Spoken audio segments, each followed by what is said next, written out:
Përshëndetje shikues të nderuar. Në panairin e 64 ndërkombëtar të librit në Frankfurt, Kosova për herë të katërt është prezantuar si shtet.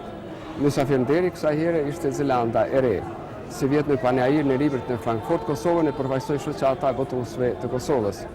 Vlen për të theksuar se në senden e botuesve shqiptar vazhdimisht e ka vizituar konsulli i Republikës Kosovës në Frankfurt, zotëri Astrid Semaj, e cila ishte bërë piktakim me mërgjimtarët që janë dashamirë të librit.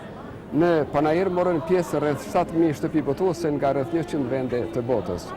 Për më shumë, ju ftoj të ndiqni reportazhin në vijim.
Në panairin e 64 ndërkombëtar të librit në Frankfurt, Kosova për herë të katërt është prezantuar si shtet. Mysafirënderi kësaj here ishte Zelanda e Re. Si vjet në panairin e librit në Frankfurt, Kosovën e përfaqësoi shoqata e botuesve të Kosovës me mbështetjen nga Ministria e Kulturës, Rinisë dhe Sporteve të Kosovës. Lidhur me pjesëmarrjen në panair, Besian Zeneli, përfaqësues nga shoqata e botuesve të Kosovës, është shprehur. Ne si shoqat përpiqemi dhe mendojmë mos bëjmë pamundurën që të mos humbim traditën, sepse është një panair, është njësh në fakt, është panairi numër 1 ndërkombëtar që i kushtohet vetëm librit, ku marrin pjesë pothuajse të gjitha shtetet e botës, gjitha kulturat. Normal që padyshim edhe ne duhet të jemi pjesë e kësaj ngjarje të madhe. Ne si Kosovë prezantohemi si çdo vit edhe si vjet, domethënë në nëmbredhën e shoqatës botuesve kemi afërsisht 25 botues që prezantojnë botimet e tyre. Normal që është një panair që vlen dhe duhet jesh. Kemi afërsisht 200 tituj që kemi prezentuar këtu.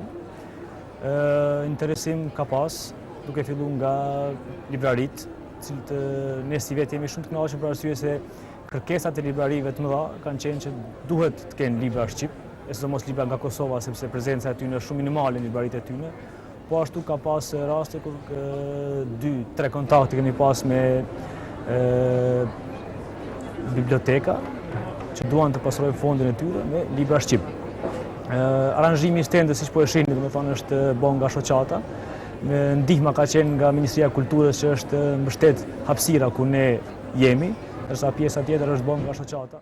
Jam shumë e lumtur dhe e privilegjuar që sot e baj promovimin në këtë stendën tonë të Kosovës dhe një falenderoj shumë shtëpisë botuese Bozuku që ma mundsoi këtë promovim.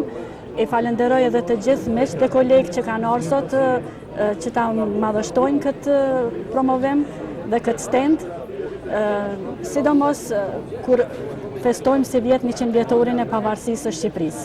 A është vështirë për një femër të krijojë në diasporë? Po normal që është vështirë, por ja kalojmë se... Shikues të nderuar, kjo ishte tëra për këtë edicion. Javën e ardhshme ju sjell tema të reja. Mirëmbëjtje.